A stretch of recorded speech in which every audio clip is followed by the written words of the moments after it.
Tonight, I'm kicking it with Torae and Joey Purp. I'm going jewelry shopping with the nature boy Ric Flair. And I'm sitting down with the one and only Anderson Paak. Complex is staying open late.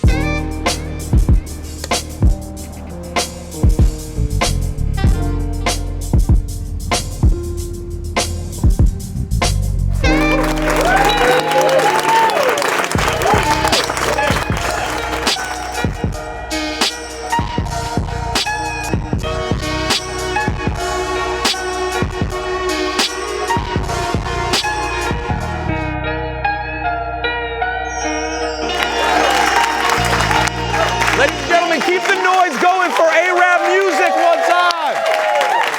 What's good? Welcome to another episode of Open Late. My name is Peter Rosenberg, and today I have some wonderful people on the couch with me. First, he's a personality. He's an artist. He's a CEO. He has a brand new album called, I believe, All Praises Due. Torae is here, ladies and gentlemen. And next up, you better mention this man's name in the conversation for best albums out right now. He's got a new record called Quarter Thing. He reps the Shy. Make some noise for Joey Purp. All right, we're going to talk about both you guys' albums in just a second. But first of all, there's a lot of news this week. The incredible free pub coming for the BET Hip Hop Awards is out of control. Everyone's talking about a cipher that happened this year when Vic Mensa supposedly called out the industry's celebration of abusers and name-checked the late XXXTentacion specifically. Now, this upset many people because X's mother was present at the ceremony. Vic then just put out an apology later about the timing of the statement, but also stood by his message. Guys, can you be critical of an artist that has passed? I'll start with you, Joey. Off top, I think you can be critical of anyone. Like, no one is like, free of judgment. You know what I'm saying? Like, anybody can have their decisions assessed. I think it's out of place to, address people in a disrespectful way once they pass. Because no matter how anybody feels about that individual, something terrible happened to him and his family. Absolutely. Now, a lot of people also constantly refer to X as a legend. When a new artist who has the potential to be a brilliant artist for a long time passes away, are they instantaneously a legend? No. The definition of you have to have had some time. You know what I'm saying? I think it can be legendary in the moment.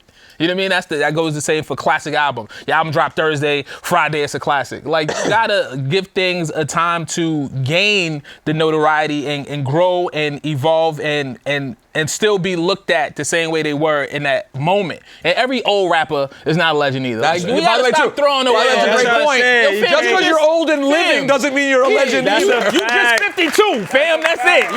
You just 52. Speaking of people who will one day be legends, earlier this week, the Migos got on Instagram. They already legends. And called themselves the greatest of all time. Well, this Friday, Quavo's dropping his self-titled solo debut. Make some noise for Quavo's solo project.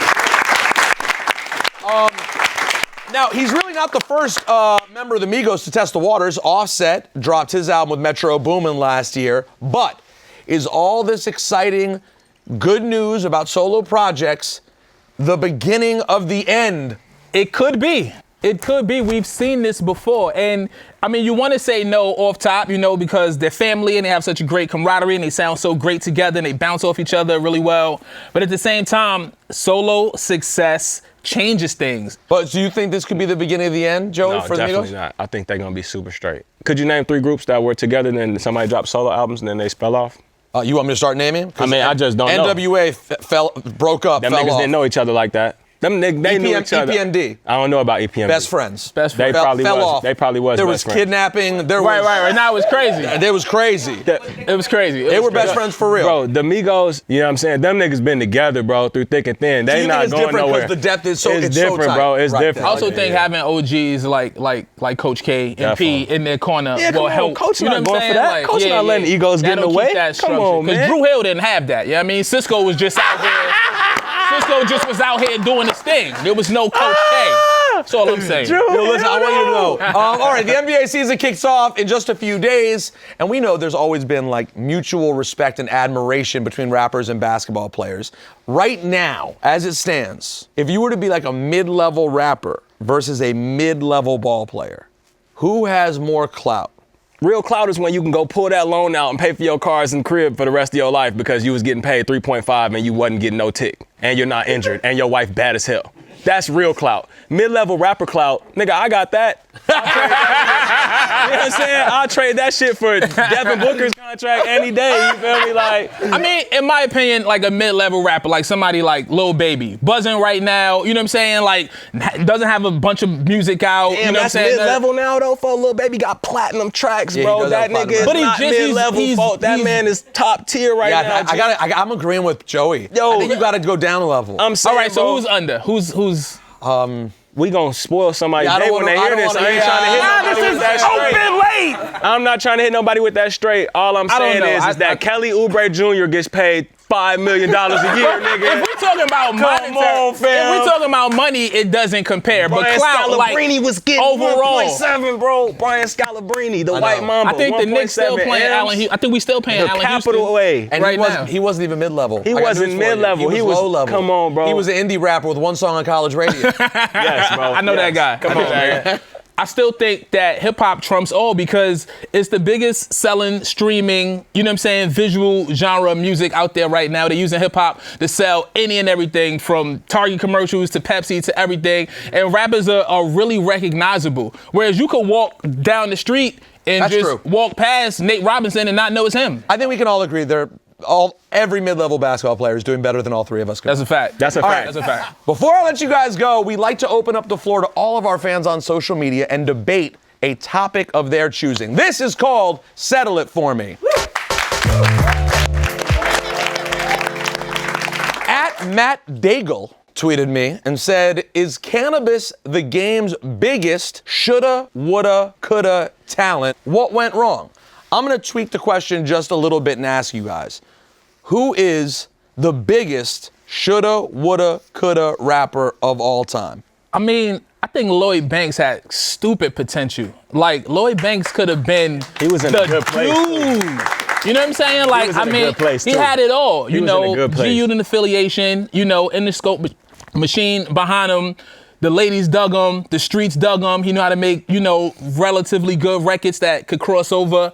And it just never kept going. You know, a lot of people talk about his work ethic. His relationship may have been strained with Fifth or whatever. But I just felt like Lloyd Banks had everything. Like, if you check the boxes, he kind of checked all the boxes. I think that's a good call because Lloyd still had, you know, a nice career, did well for himself. Sure. It's just, yeah, there are a lot of people who think he's the nicest. Right. You know what I'm saying? So it's a Right. matter of, did you live up to your potential? Right. And Joey, what about you? Tupac, folks, instantly.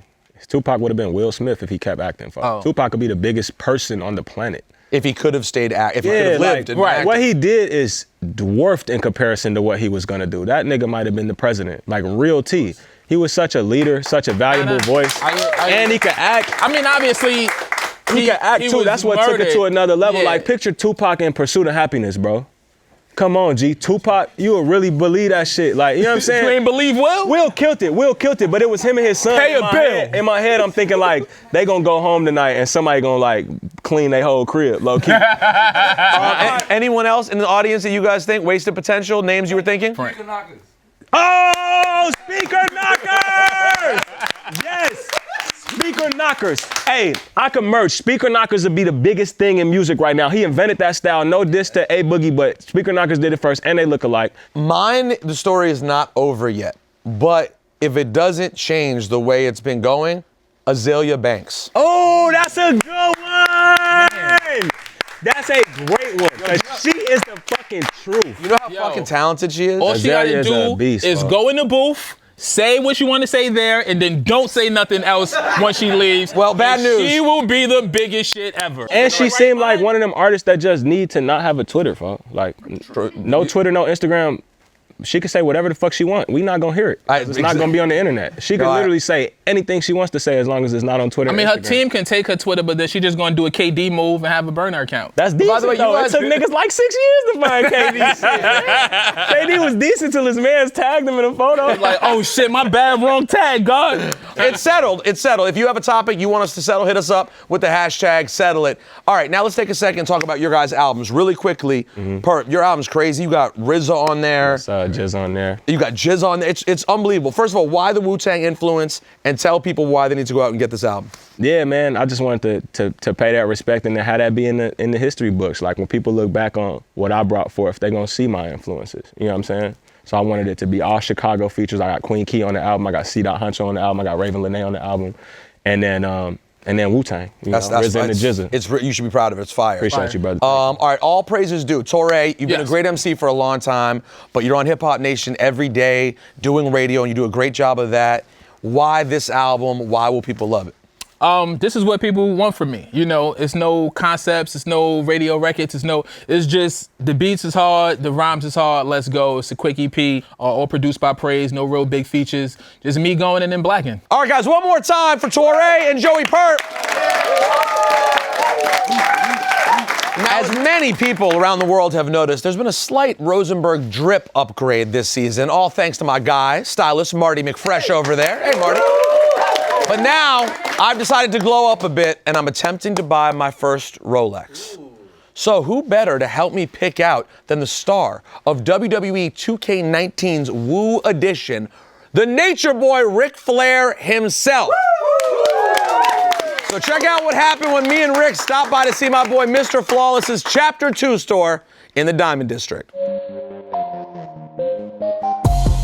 Ladies and gentlemen, I'm very excited because I wanted to buy a watch, and I thought who better to buy my first Rolex with than the Nature Boy Ric Flair. The Rolex wearing. The Rolex wearing, it's in your name. Good, how are yeah. you? Very good, thank you. You have your own special Woo edition of 2K19. Yeah, and they're giving me 50% of the royalty. Is that true? Wow, 50%. What a deal from 2K. Do you hear that, Mr. McMahon? God damn it, what? But let's see.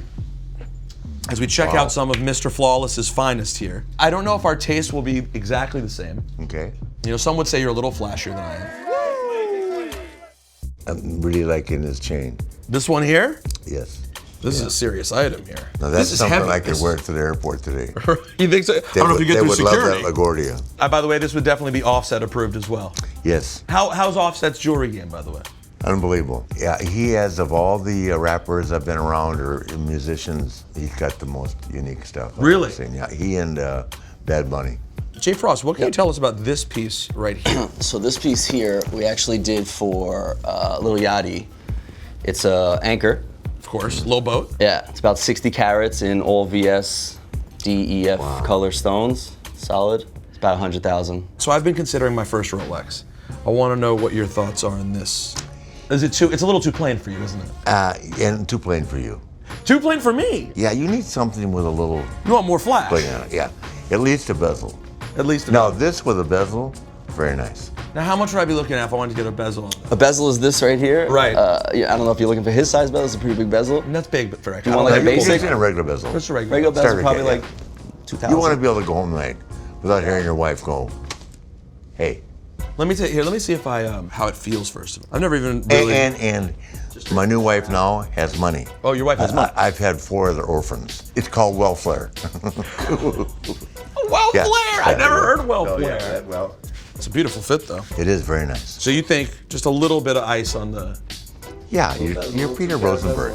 You cannot be one of the top 3 or 4 celebrities in New York City and not have a little bling. You know what? It's a great. You want to walk to the door, you want to push it open, you want the sunlight to hit the diamonds, you want someone to turn around. In my case, it would have been a woman years ago. Your case, just the people. little kids in the family. Yeah. We could talk to Flawless and talk about just putting a little ice on the bezel. Oh, you could do that in 15 minutes. And you think this is a good? Because what year is this watch? This or was this is the newer this is one. 91. So this is a 91. Yeah. And This is used? yeah. This is a That's a 91. pre-owned, yeah. Oh, well, first of all. I love the look of this one though, Nate. Look at my shirt. I'm a vintage kind of guy. That's kind of who I am though. Are you disgusted by this idea? You need a new one. I don't know if I don't know if I can go home to my wife if I get a new one. I don't know if I can do it. You're a celebrity. You can't go home with a used watch. I have to get a new one, you're saying. Yeah, I know it. Yes, the first time out. Here's the thing, Rick. Though I am Peter Rosenberg, you're 100% right. What I'm not is the Nature Boy Ric Flair. You have a different level. Look what you can pull off, Rick. You have 2 Hall of Fame rings, for God's sake. You're wearing them both right I know. now. Can you put diamonds on these? Of course. You could ice these out, couldn't you? Yeah, of course. The WWE Hall of Fame Why ring? not? Thanks, Nate. Thank you, sir. Great God job, bless. man. And don't forget to get the Woo Edition That's of right. 2K19. I will be back. Yeah, just know that. Without the cameras. Yeah. Looking for a deal and a payment plan.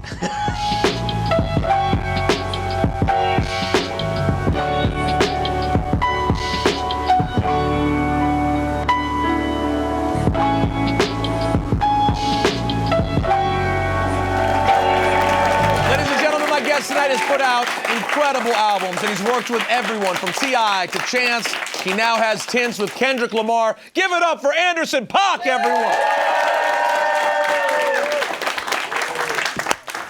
Yo, so, I figure you like that. Am I wrong for thinking you have like a whole different energy right now? Like just through social media, you're always positive, but you seem like you're in the zone right now. Yeah, man. I stopped doing grids on my Insta, so now I just can like, that's the main thing. Now I can like take L's, fall off desks, and like do goofy shit. Like, Tell us about falling off the desk. man, I was hyped, bro. I was so hyped. I came in, I was like running late.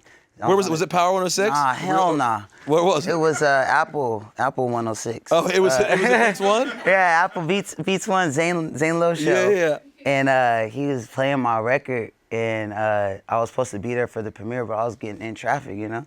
And so he's like, I'm just gonna play. So he played it like 6, 7 times on the way there. So I was just hyped when I got in there. I started trying to see walk on the desk, about to go viral, you know? Then You went viral. miss a little step.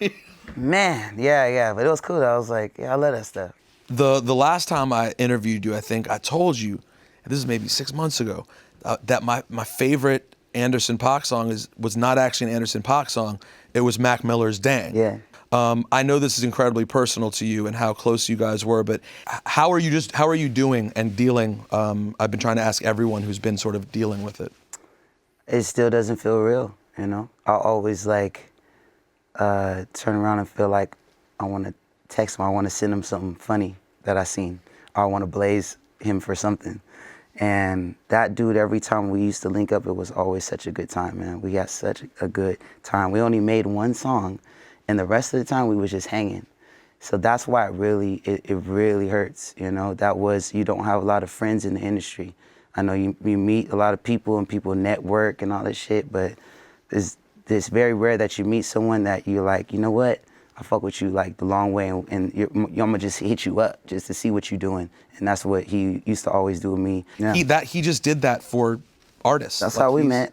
Yeah. Really, he reached out to you? Yeah, on Twitter. After the Dre thing, he was like, man, congrats on being on Dr. Dre's album. That must be crazy. How you feel? I was like, oh, man, you know how it is, bro. And he was like, no, I don't know how it is. And I was like, I fuck with you, man. Yeah, that was it. Like, we were just kicking after that. All right, so I'm obviously following along with everything that's going. I'm doing the Tints Challenge. I mean, wow. I didn't really do it. So you I'm, say. Yeah. I'm considering one. I saw what happened to yours. I need footage. I was worried. That's part of the challenge. All right, but I have to ask you, everyone around the office of Complex been asking, when is this Oxnard album coming? Is there any Rosenberg, chance? stop. My album drops November 16th. You get an album. You get an album. You get an album. You get a fucking album. You get an album. It's pandemonium, ladies and gentlemen. November 16th. So Thanksgiving, you could eat turkey and sit back and listen to Oxnard. All of it. Give thanks, man. Is there any meaning particularly to that date? Why do you want to do November 16th? November 16th. Honestly, you know, it's a good time. Family time, like you said, the holidays, Scorpio season, you know what I'm saying? I knew it would have something to do with that. Yeah, it just sits well with me. I think that's plenty of time, you know. Working with Dre, everything's kind of to the wire. We honestly just got done mastering it, so I just want a little more time, maybe try to sneak in one more video. Okay. And but yeah, Well, that's it. The countdown is on. November feels right. It's time for us to play. You know? November 16th. Okay. Tell us about Dr. Dre's involvement with this project. So involved. He mixed the whole project. He was do you watch it? Like, do you sit there and watch him mix? Yeah, until it, you know, he plays the music really loud, so until I can't take it no more, then I need Then you take a little break. I need a break. Even if it's your music, it's still too loud sometimes. Oh my God. He is blasting that. I'm like, Dre, you cannot be serious. Can you turn it down a little bit? And he's just like, no, I need to keep the heads ringing. Keep the heads ringing. He's never actually said that. This is so funny, because in my head, I'm wondering, I'm like, has he ever called you just been like, yeah. Yeah, Party's going What on. up, AP? What up? No, he's straight to the point, but he liked the music so loud that his shirt is moving. Like that's what that's really what he likes. So it's like, man, it's dope. Oh, it's fire. It's ring. When you're when you're with a real music head like Anderson Paak, you know we got to do it. It's time for digging in the crates. All right, Anderson Paak is here. It's digging in the crates. So I'm gonna just grab a record and you just tell me thoughts, whatever feelings come to mind when I show you this album, okay? We were just talking about the man, so it's only right. Let's talk about this piece of work right here. I just wanna fuck bad bitches. Is that the one for you? Now I'm all up in that ass, bitches. Damn, man, there's so many cuts on there. You know the dope thing about this too, man, and about a lot of Dre albums, the skits. Yeah, there's a real classic skit on this, real X-rated. I remember when I had this album playing, you know what I'm saying, first time we was listening to it was actually in the church parking lot. I grew up playing in church. Shit, I just came out, so we was super just posting in the parking lot, reading all the credits. And that's what's the skit, the orgy skit? Yep. In my eye? Yeah, all kind of shit. There's nothing like a good, overly sexual, awkward sexual interlude on a hip-hop album. Bringing that back on my album. Yes! Yo, you're gonna feel uncomfortable with your parents in the car again. Super uncomfortable. Uncomfortable music. Yeah, this is everything. This is like the blueprint. This is like, I mean, of course, the Chronic one, you know, that was great. But then when this came out, I was actually like playing drums. I was like, I wanted to make beats. I was like, I think the next summer I got an MPC. So like Mailman, all these dudes like on here. Oh man, what's it? Hitman. You know, M was going in. X. Devin. Zibbit was killing. Devin the dude. Yeah. This is just, oh man. I actually, I don't know if it's the difference between me being in middle school and being in college between the two albums, but for me, honestly, if I was forced to go to a desert island, I would actually take this one. Like this could be right there with my favorite albums of all time. Because it's such a long album and there's not a weak spot at any point on it. But you know what? Yeah, The Watcher is probably, that's the one. That's the one. That shit is. Yo, it's a this is what a masterpiece is. Woo! I'm very, very excited for this new album. We look forward to it. We thank you. I'm proud of you. Thank you for coming by, man. Thank you, man. Anderson Paak, ladies and gentlemen. Also, big thank you to Torae, Joey Purp, and of course the nature boy, Ric Flair. Remember, everyone, tickets are still available to Complex Con coming up November 3rd and 4th, and Open Late's gonna be there. Now, everyone, give it up for the incomparable araabMUZIK.